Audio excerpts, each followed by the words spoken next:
This is a special day. I am bringing my great friend, Denise Hamilton, to this journey, Danay Garcia Podcast.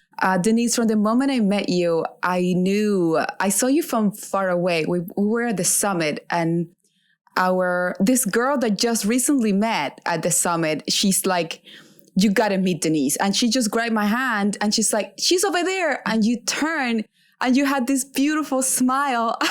And I'm like, wow. And this girl, she knew that I had to meet you. And from the moment I just kind of like hugged you, this is pre-coronavirus, that we will hug each other. I knew you. Behavior, yeah. Yeah, I knew you had something going on with you. And I meet very special people, and you don't stop surprising me. So when I decided to do this podcast, you were like, Denise, she has to be here. She has to be one of those that has to drop a little bit of her beautiful knowledge and experience, especially during this very interesting times, and what you've created. For those of you that don't know what you've done, you have this beautiful company called Watch Her Work. Watch Her Work. And by the way, I love the title because it's like, watch what she's doing. Like she is doing right now. It's not like watch what she will do. Watch her work. Absolutely. Because we're out here and we're doing it, and we get such great encouragement and example from building on the experiences of others. Like, we don't have to step in the same puddles somebody else already stepped in. Let's skip the puddle. Let's step over it. So I basically just film incredible women and organize their advice so that other women can have it when they need it. And it's so funny because it's like, that's our oral culture as women, right? We find a nail polish we like, or a hair conditioner, or a restaurant, or a business book, and we share it with each other. You know what's interesting? You have created this beautiful company full of women, and what is done is creating a sisterhood in which is safe, and you record each one of these women with.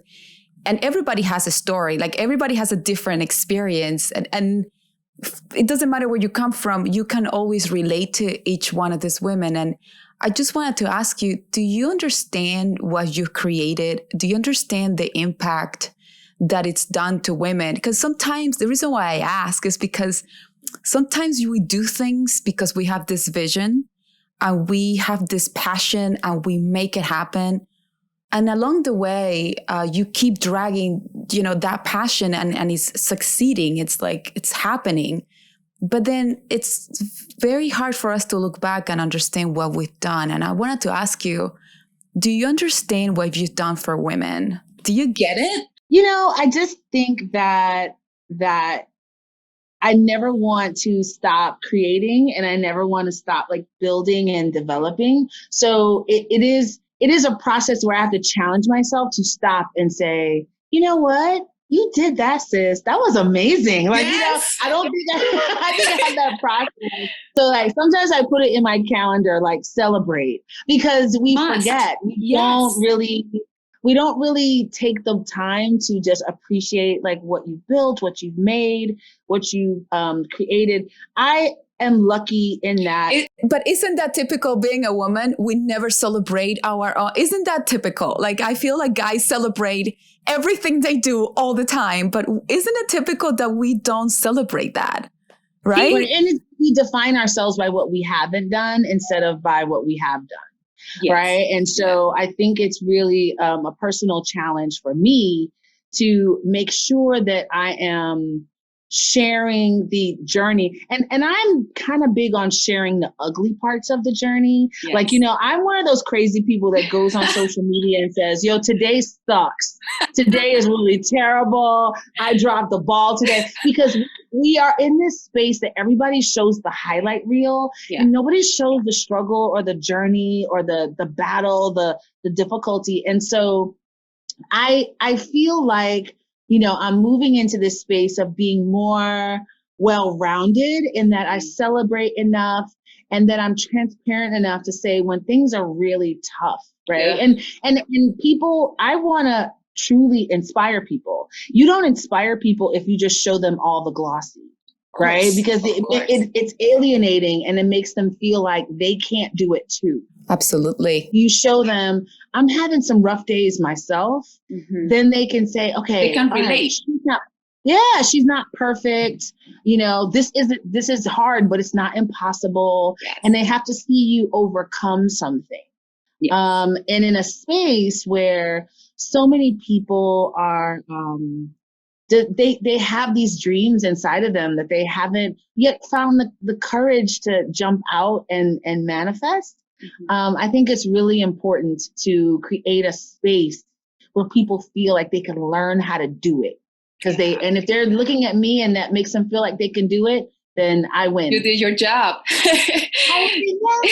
Yay! But do you celebrate that you inspire that in them? Because you've done it for so many women. I mean, I spend a lot. Your website is not one of those websites that you just pop in and out. You actually spend time, and I see a fingerprint of you behind each woman that you put in front of the camera. I feel like you collect those seeds from each one of them and you put it out. And I don't know. I just felt like when I thought of you for the podcast, I'm like, I want to celebrate her. I want her to know that because we don't think about it. And I knew you're one of those people that you're such a giver that you would not think like, oh, I did that. But hey, we have to just throw confetti sometimes in our office. I do have confetti. I do have some confetti. I have balloons. I have it all. So yeah, and I think like this year has been such a challenging year. Where that has become even more important. Celebrating. And I would also say like scheduling happiness. You know, like I love your karaoke and your lives are so great because you are just living and you're celebrating and you're scheduling happiness. You know, my husband watches comedy and my daughter follows the hashtag baby animals on Instagram. So she can just I know, right? Doesn't that sound amazing? They're so cute. But like you have to find places where you refuel and you rejuvenate and you laugh. And it's just so important. It's more important than it's ever been. Denise, I consider you someone that takes a lot of risks. Everything that you've done since I met you, everything that I've seen you've done, I consider you someone that takes massive risks and the risk, like the word risk, it sounds so scary just by itself, like a risk, like even spell scary, like RISK, like what is that? Like, oh my God. And you're someone that just carries that bag of risks and you just walk around life and carrying that with so much grace. And where does that come from? Because I feel like that's the hardest thing for people to, women or men, even children, like it's just, how do you teach that? Where does that come from in Denise? Like, I feel like you were like that since you were a little kid, or if you weren't like that, how did you make it? I wonder that. I think for me, I want the reward, right? So if you want the reward, you got to take the risk. You got to do the hard thing. You got to push yourself. And also, like, you're not going to die, right? You're just not going to die. Sometimes I talk to people and I'm like, okay, what happens if it fails? Nothing. Worst that could happen, right? The worst that could happen. And so I quite frankly am perplexed by people who are really frozen in that, like they're immobile because they're so worried about like the worst case scenario. But I live in the best case scenario. Like, what if this great, amazing thing happens? What if this is like, this could be great? But then, you know, I have failures. I have things that just crashed and burned. We just don't talk about those things all the time. We celebrate the victories, right? Because like, if you're doing anything cool, anything amazing, anything interesting, anything innovative, you're going to have things that don't work out. So if you don't have a couple skeletons and a couple, you know, ugly things that you shoved in the closet, then you probably aren't doing anything of any note. I agree. I want to do things that are impactful. So failure is just a part of the journey. It's the toll you pay. Yeah. Then what are we doing here? Yeah. You know, it's not going to work. So I don't really think of it as, you know, as painful as people think of it. I just don't have that frame. To me, it's the toll that you have to pay to get this end result. How do you figure that out though? What was that one thing that you're like, oh, I didn't die. Oh, I didn't, because it feels like once you set that tone in your brain, you just are not unstoppable. Like you just don't stop. But how do you have that switch of like, oh, I did that and I didn't die. Oh, I wanna create a group of people. I wanna create watch her work, and all you're doing, by the way, consciously or subconsciously, is teaching women to take risks, to be fearless, and to be okay with failing. And I wonder how, because from that moment that you decided, this is just my mind frame. You just created a revolution, basically. That started there. Yeah, I think I love stories, and I love listening to the stories of other people, like biographies, like really understanding, well, how did he do that? How did she do that? What were the ingredients? Deconstructing people's experiences and their journeys, looking below the surface. And looking at what were the hardships? What did they overcome? You know, it's really hard to, you know, let's take somebody like Oprah, somebody obvious. Like, it's pretty hard to ignore this woman who literally was passed around from house to house as a child, like was sexually assaulted. Well, I mean, if she can if she can push through those experiences and live and thrive. Why would I think that I can't? Right? I'm not so different from her. You're not so different. We're not different in that way. It's what you think of. And I'll give you an example of how profoundly I feel that mindset is so critical to what we do. Like, I believe very firmly that you have to protect your magic. Right? Whatever your magic is, like, you have to violently protect it. And sometimes you have to protect it from the stories you've grown up with. And sometimes you have to protect it from the people who love you the most. So let's talk about the stories you've grown up with. Have you ever seen The Little Mermaid? Yes. The movie The Little Mermaid? Can you imagine giving up mermaid status for a guy you had never even spoken to? Can you imagine giving up a mermaid? Especially give away your voice. She gave away her voice. So what's the story? What's the moral of the story? You can have the man of your dreams. All you have to do is give up your voice. Yeah. That's literally the moral of the story.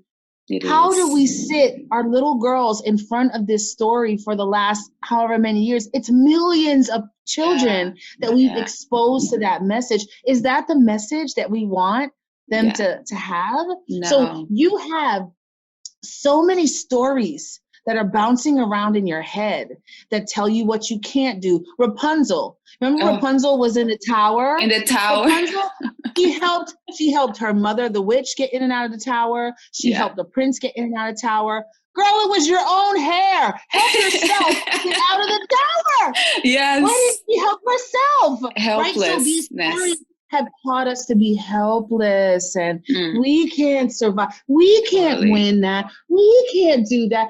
It's not true. It's not true. But you have to find the courage in yourself to challenge those stories that are bouncing around in your head that tell because they're there. Oh, immigrants can't do this.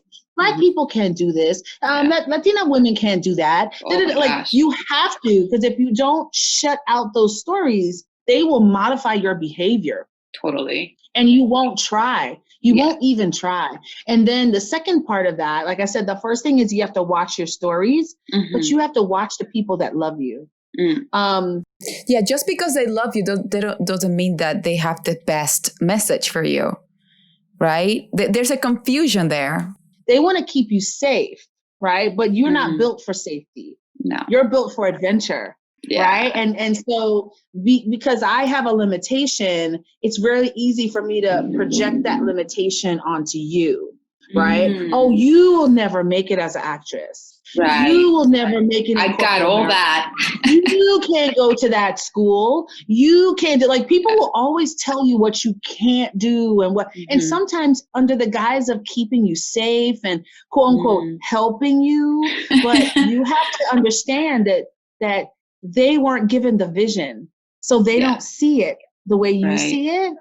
So I think it's like it feels like it's about like taking risks, but it's really about the courage to manage the messages and protecting your magic, managing the messages that come into your head and not letting stuff in there that tells you what you can't do.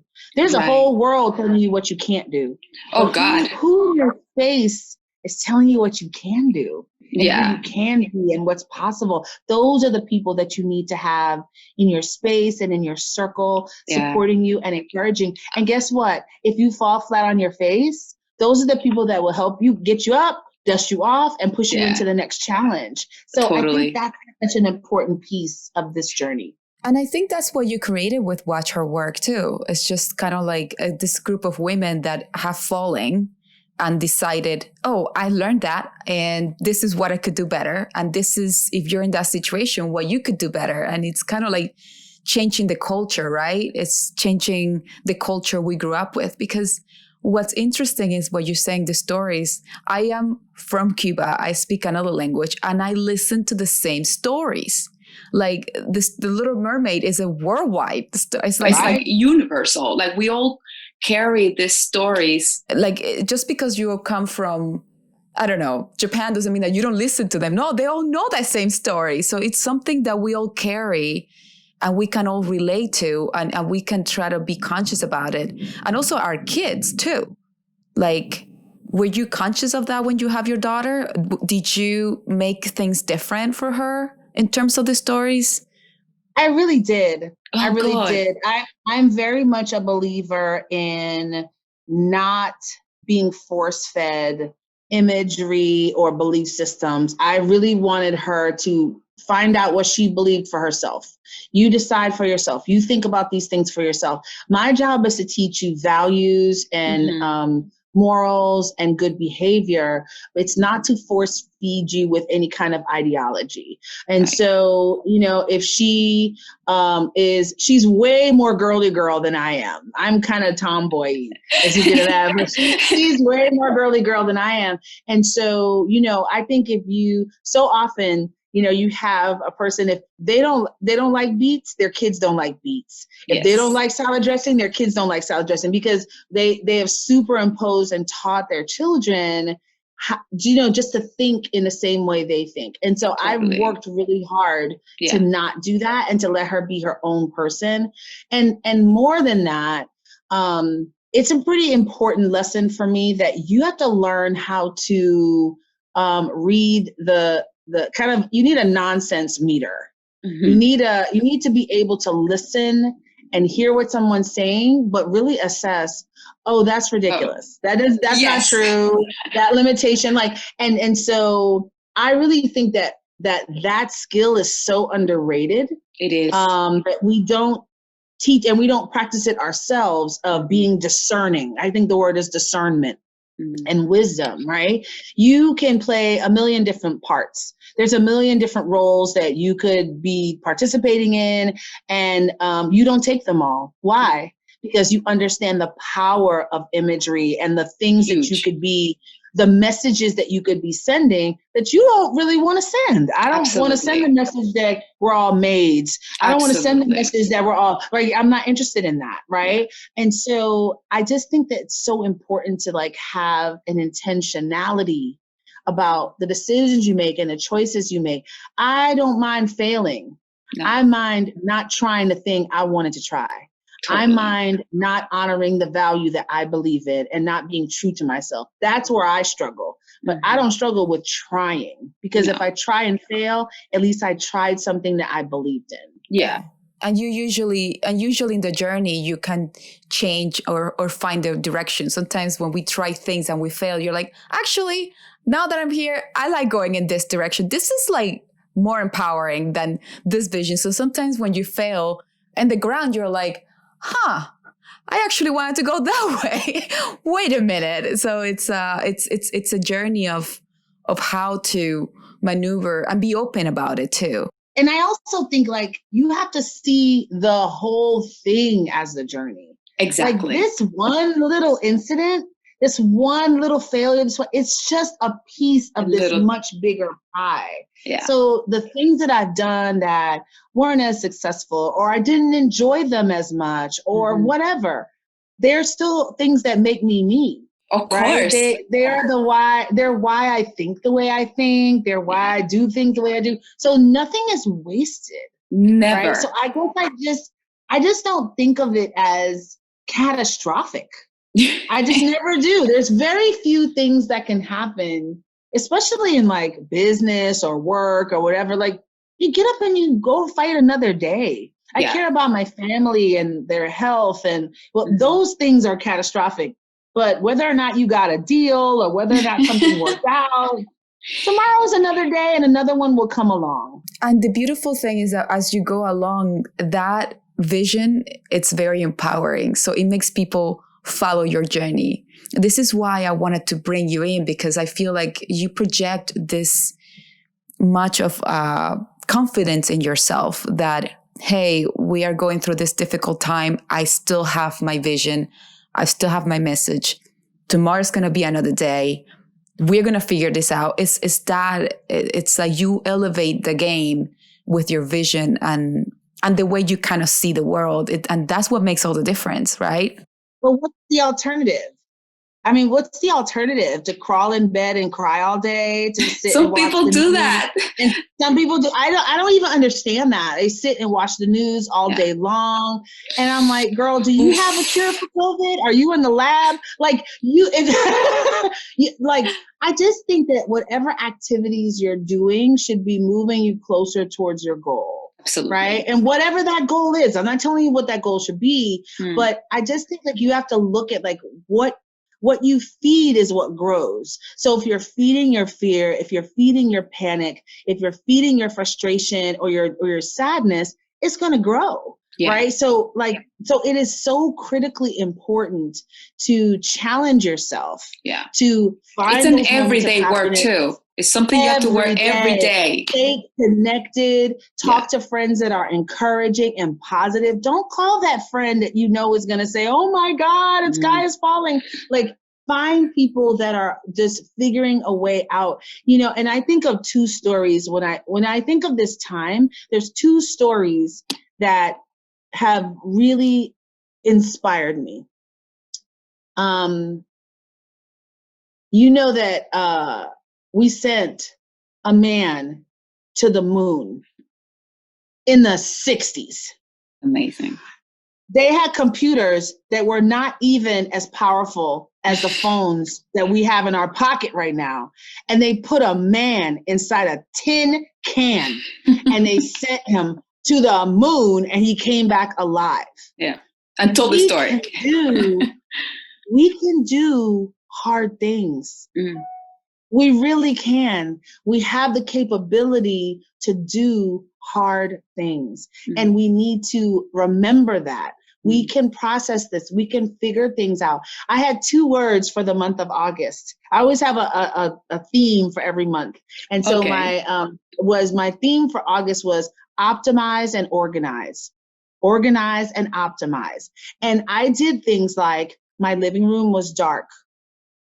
Let me paint it. And I painted it a bright color so that it was more energetic. Yes. It wouldn't feel like a cave as we go into the winter. I had a couch, a regular couch. My husband is 6'4". We couldn't sit on the couch together and stretch out and really watch a movie. So I moved it out. Time to change it. Got a sectional. And I literally went through, we needed a new mattress so we could get deeper sleep because you have to be rested and sharp, like have a great diet, sharp, whatever. So we got a new mattress. Like optimize the things for your life. And I put my treadmill in my living room. I have a big wall of windows. I love this. And I put my treadmill right in my living room. And my mom came over and she was like, your treadmill's in your living room. I was like, who lives here? Me. I live here. This is the best spot in the house. And this is where I know that I need motivation to get up and do this exercise. So I want to have as much sunshine as possible. So it's going to go right here. Do you have the courage to create the optimal conditions for your success? Yeah. Do you have the courage to do the things that are going to allow you to fly and allow you to soar and allow you to be creative? Or are you still worried about what other people think? Are you still worried about how other people feel about it? I don't care at all. Maybe because I'm getting ready to be 50. I don't care at all. I just do whatever I want to do. And so far, so good, it's working for me. You know what's crazy, Denise, is that all the little optimize and everything that you just said are things that people can do. It's not something that it's like hard to do. You just have to pay attention, look around and say, I need a bigger couch. We can all get a bigger couch. It's like everything you're telling us that makes you succeed are things that we can do. Paint a wall, do your garden, anything, right? It's simple. Clear out clutter, empty your email list. Like I just was like, my life needs to be better organized and better optimized. And so the other story that I've been obsessed with is the Diary of Anne Frank. Oh, wow. And I saw this the other day. It took my breath away. They were in that attic for 4.5 years. I was like, we are complaining after a couple months. They were in an attic for 4.5 years. That's a perspective right there. We have to keep this in perspective. And we have to keep positive and we have to find ways. I was talking to a group of single mothers and they were, breaking, to be honest. They were buckling. They couldn't figure out the remote school and how they were going to work and it just was really, really stressful. And I said, y'all should move in together. And everybody on the call got really quiet. And I was like, if you move in together, if 3 of you move in together, you can get a bigger house with a backyard so that the kids can run and play and burn off that energy. Nice. They'll have another group of kids to play with and socialize so they can entertain each other. You can save money. You can share the bills. You can share meal prep and chores and everything. And when you have a big meeting, she can watch your kids. When she has a big meeting, you can watch your kids. I was like, I don't know why you're not all doing that. And it was so funny because on the call, they were like, oh my God, that is what we should do. That's absolutely sisterhood. What we should do. And just optimizing, right? There's that word of like, what are the problems I have to solve? And solve them. Yeah. Who cares if people think, oh, why are you moving in with somebody else? You're a grown woman. Because I want to have this big house with this big backyard and I want my kids to be able to run and play and not. And there's a pandemic, there's no school going on. and they need to socialize and it's safe. Sisterhood. That's it. So I think it's just this notion of, again, I keep coming back to stories that shape me, that remind me that so many things are possible, right? So many things are possible, both good and bad. Absolutely. And so that should shape like how you interact and approach the world. I just really believe that. And what is next for Denise?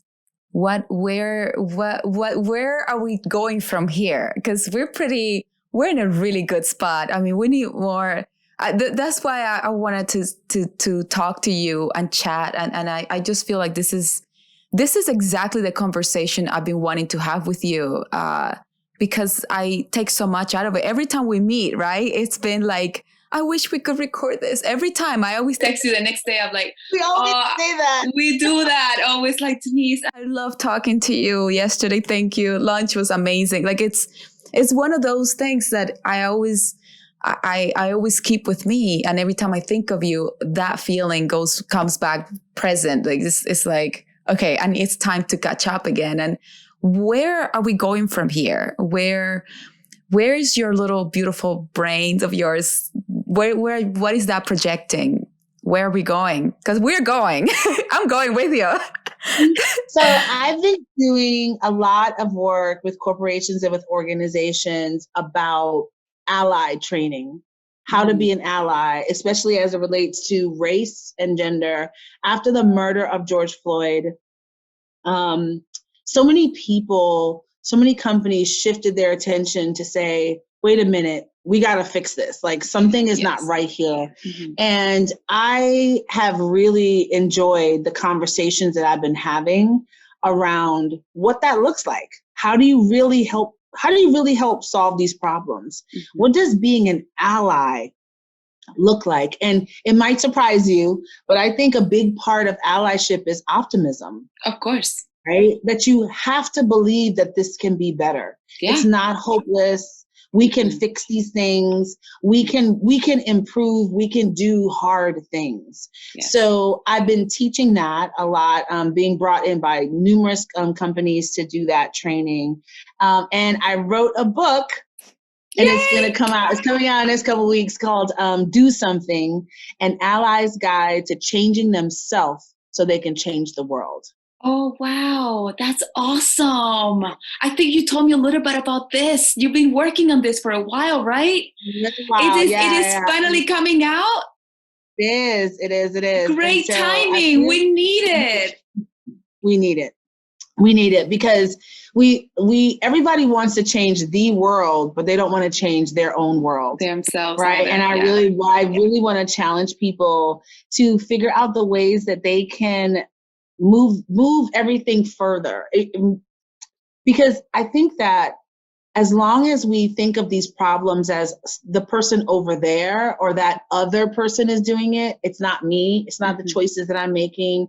It's not being silent when I should speak up. It's not creating opportunities or being inclusive. The more I do that, the more I can remove myself from the solution, right? It's not my fault. It's not my problem, but it is our problem. And we all 100%. Need to weigh in on it.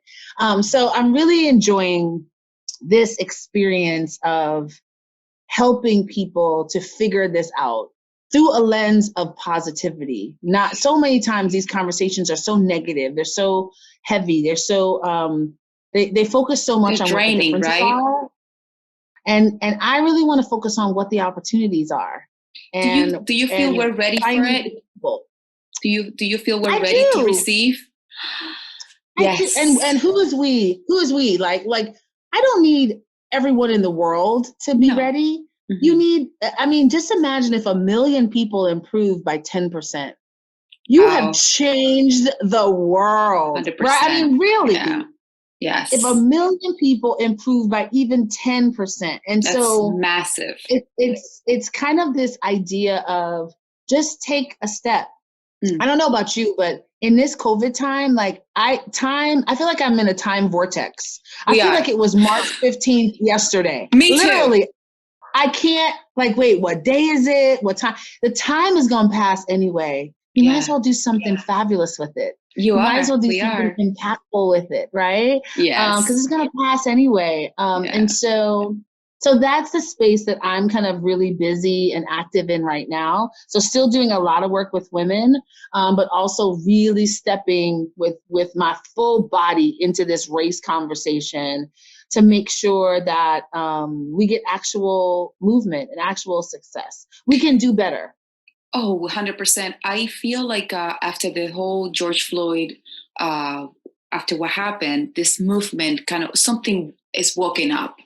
It's woken up for everybody, for the people that they've been trained to think in a certain way, and for the people that they've been training the complete opposite. It's just for the first time, I feel like everybody just kind of their eyes got open, and so it just was like rage and out of everything that is so negative, I feel like it has woken up a lot of very smart people, and that been sleeping, and they're angry. And what happens when very smart people are awakened?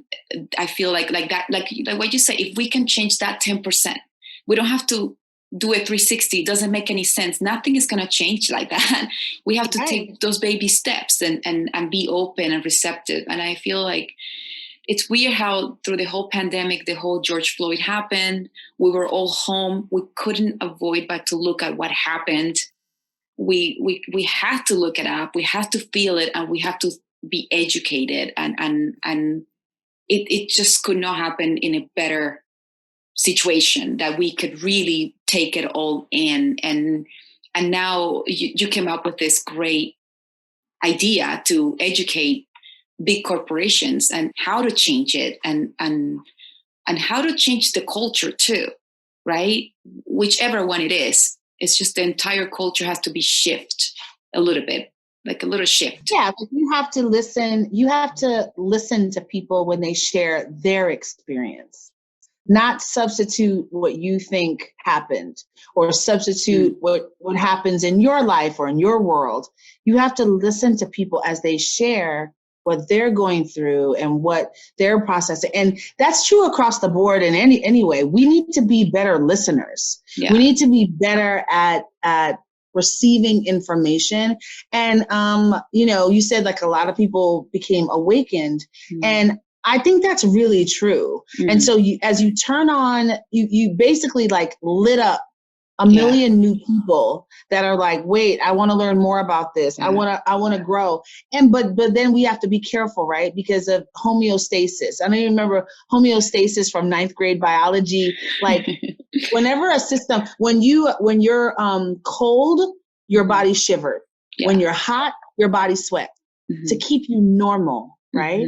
Everything in your life is designed to keep you normal. That's why people who do extraordinary things are so incredible, because of the energy it takes to leave normalcy, right? So as we are tackling these subjects and we're getting better and we're leaving normal, the world is going to, like, there are going to be people that try to bring us back to normal. And we just have to fight that.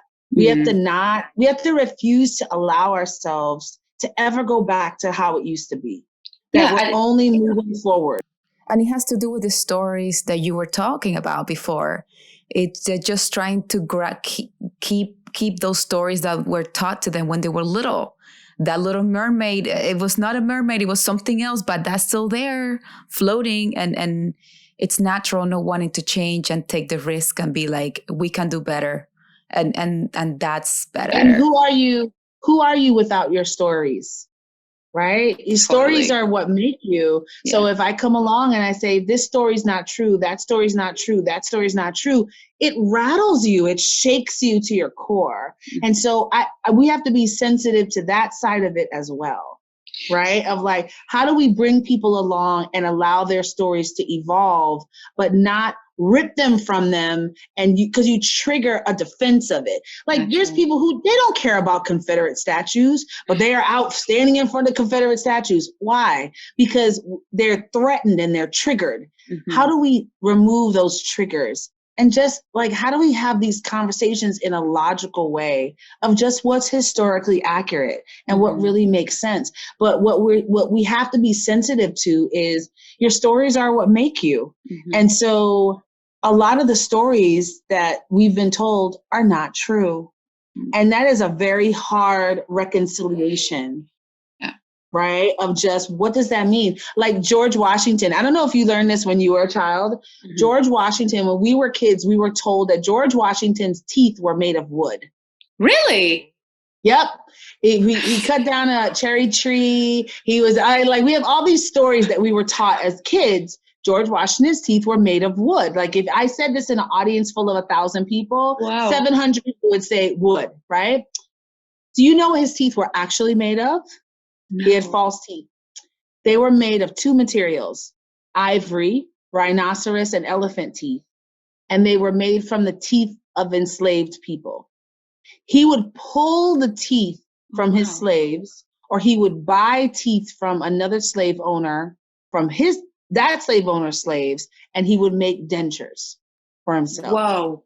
Now, why would you lie about that? Whoa. Why were we all as children told a story that isn't true? Right. Why were we lied to about that? So now when you look at that story, you have to ask the question, what else isn't true? That's what I just asked myself. Right? I was like, what else isn't true? What is it? Yeah. Yeah. What else isn't true? And so like, it takes courage to really examine and explore your stories and to really see, how is this story shaping me and making me do things and making me think? And if it's not true, what does that mean? Right. And so do I have the courage to embrace a new story? Do I have the courage to listen? And then when somebody's like all confused and realize that, wow, this is not real, then you come in and you say, this is the real story.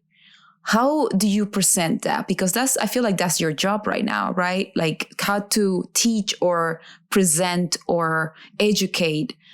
What is that? How is that? Because you're going to get this, obviously, right? You're going to get this. How do you break that ice? Because they're obviously there because something is wrong. Simple answer, love. And it sounds corny and it sounds, trite, but I only talk to people that I want to grow and I want them to be better. So if I want you to be better, I'm going to present the information in a way that you can receive it, right? Because if I truly care, I'm going to be, being effective is more important than being right. Of course. Right? Yeah. So I really try to be gentle. I try to find examples that they can anchor to, like I'll give you a quick example. Let's talk about marijuana. Mm-hmm. Look at all the guys that run the biggest dispensaries, the biggest marijuana industry, heads in the country. If you notice, they're all white guys. Mm-hmm. It's like 98.3% white guys. Do we think that those guys didn't smoke weed until it was legal?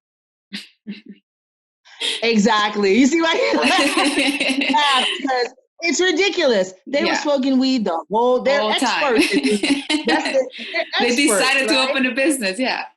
So let me get this straight. One group of people smokes weed and goes to jail, has educational opportunities stripped from them, has career opportunities stripped from them. The other group smokes marijuana and they go on to be millionaires. Mm-hmm.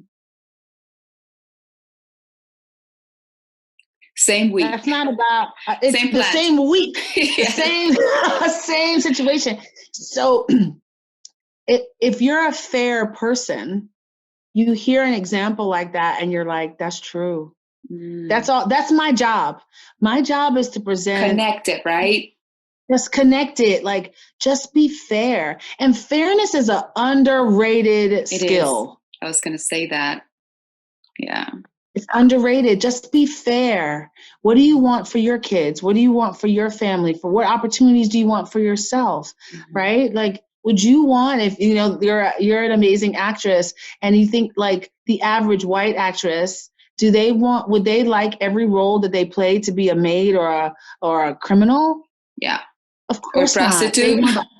Or a prostitute. They want to play a full range of roles. So if you want that for you, why don't you think I want that for me? 100%. Why do you think Danay doesn't want that for her? Right. Mm-hmm. So I really try to help them to be better. Mm-hmm. And to help them to grow. And you can't do that if you do it from a place of anger and hatred and hostility. I don't persuade people to be an ally. I teach people how to be an ally if they want to be an ally. Yeah, and that's a very different job. It's somebody's job to persuade. I am not fighting you for you. But if you are really wanting to help, I'll give you the mindset, the tools, the thought process that will help you along that journey. And I think that's a really important distinction to make. Mm-hmm. We just need to, I always think it's funny that people say they love America, but they don't love Americans. Yeah. Like they hate half of the country, right? And it's like, you can't move through the world operating through a lens of hate. Mm-hmm. You have to move through the world like, if I'm going to channel this optimism I keep talking about, then I have to believe that you can be better. So when I'm talking to you, I have to ascribe good intent. Of course. Right? I have to give you a chance to grow. I have to give you a chance to be better. And so that's my job. And then I believe the increase is going to come from outside of me. I'm just a person that's presenting the information. But if you have a sincere heart and you want to be fair and you're open, connect. You have no choice. You have no choice but to connect. And yes, I think that love, as I was trying to ask you this question of how to present this mindset, the stories that don't match, they just don't match. How is that? How can you approach it? And as I was asking you this, I thought in my mind, it's love. It's love to connect because we are in this together. We really are. We're taught different things. And it's our responsibility to kind of set the record straight together, willingly together. And that's where I think that it's a message here that we all have to get as we move forward, because there's going to be a lot of discussions. There's going to be a lot of discussion. Like when we all get together in any summit or anywhere, your job, your office, people are going to start saying, but why? No, it's not okay. And if we all can do the whys and the not okay and how with love and trying to connect, to find whatever it is that we need to get, that 10% shift, that 10% that will make us different. It has to come with like the willingness to be there for each other and leaving behind something. You have to be willing to leave something behind. And you couldn't have said that any better. You've got to be willing to let some stuff go. And sometimes I have to let some stuff go. I have to let my anger, my impatience, my frustration. There's part of me that feels like you can Google all of this. All of this information is so easily at your fingertips. Why don't you understand this? Why don't you understand it? And I have to stop myself and say, it doesn't matter. They don't. Right? If this person doesn't. And one of my greatest memories at Summit was I met a gentleman who was one of the organizers of the Standing Rock protest. And I live in Texas. I don't have a lot of opportunity to interact with Native Americans. And I just remember I sat with him for like 2 hours. Wow. And I just listened, because when am I going to get to listen? And I remember there was a group of us sitting and this guy kept interrupting him and interrupting him. And literally there's a point in the conversation, I just turned to him and I was like, shut up. I literally was like, please, can you just, I really want to hear what he has to say. Hey, before, I know you got a question, but can you let him finish what he's saying? Like I had to step in and shut him down, because we don't really know how to listen and hear other people's stories. I'm not a part of the Native American community. I'm not a part of the LGBTQIA community. I don't understand those issues. That means I have to listen. Yeah. I can't tell them how they feel or see what you should do and let me give you some advice. I don't need advice, right? I need to listen and I need to learn how to let people tell their own stories. And maybe this is an extension of the arc for Watch Your Work for me. Like, I want to hear the story from your own mouth. Right. I want you to have the opportunity to share what happened to you, because I legitimately, honestly care about you. Yeah. Right. And so I think that that's the missing ingredient in these conversations is optimism, like braided into love with a healthy dose of listening. A lot of dose of listening. It's like one of those things that you have to like put together every day and drink it. And it's just like, exactly. That's your café con leche every day. Like, that's okay. It. That's how we do it. It's and I think that's the future. You just said the formula right there. That's the future. That's what's left of us. That's where we should start our day, every single day. It's just, that is the formula, the mentality of every day before you go out, just listen to Denise with that formula. I'm going to carry that formula with me. And it's pretty simple. It doesn't cost any money. It just takes willingness, and it takes, you don't need to be smart. You don't need to be brilliant. You don't need to be anything. You just have to be willing and just determined to follow that. And it's super simple, right? And I feel like most of the things that we do when we succeed is because we follow simple rules every single day. It's like with your couch. It's like every single day you're going to look in a different part of your house and you're going to make it better. You're going to make it better. And this is that formula. You're going to go out, deal with people, and you're going to make that encounter better. And that's what's going to move mountains. That's when you change that 10%. That's when you create. That's when you become creative, because there's nothing more beautiful than listening to other people's stories. I mean, I tell stories for a living.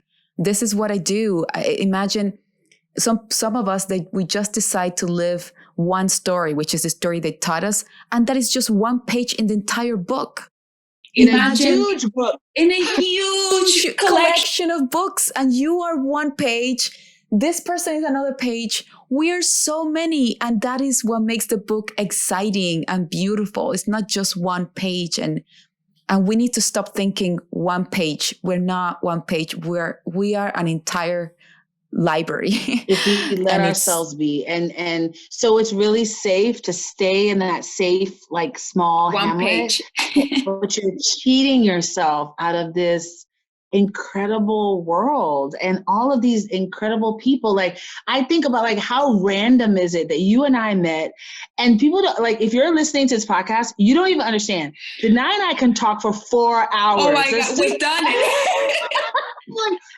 And then what happened? And then, like, yes. And it's just an instant connection. And it's like, you, like, think of how much you cheat yourself out of interesting, dynamic, wonderful people by just staying with people that look like you and think like you and live like you and do what you do. And that sounds like a nightmare. Like, there's just so much opportunity to grow. So Denise, thank you so much for all this beautiful information you're giving us. I mean, everything, the one thing I'm taking with me all day, I'm going to just keep it with me. It's that beautiful formula. And it's the fact that everything you do, you have to do it with love, because that's the only way that it will move forward. And it's the one thing that everybody will obviously understand. And we're all capable of that. And that's, I wanted to thank you for joining me on this hour that flies by so quickly. I mean, that's what happens when we get together. I can't wait until this is over so we can just do it, in person. I can't wait to see you. So thank you so much for being here. I really appreciate you. And watch her work, everybody. Watch her work. And thank you, my friend, for just being such a light and being so consistently a light, because that's the hard part, right? Yeah. And just thank you for sharing your platform with me and for inviting me. I've just had the best time. It's the best. You're at the top of the list. Thank you.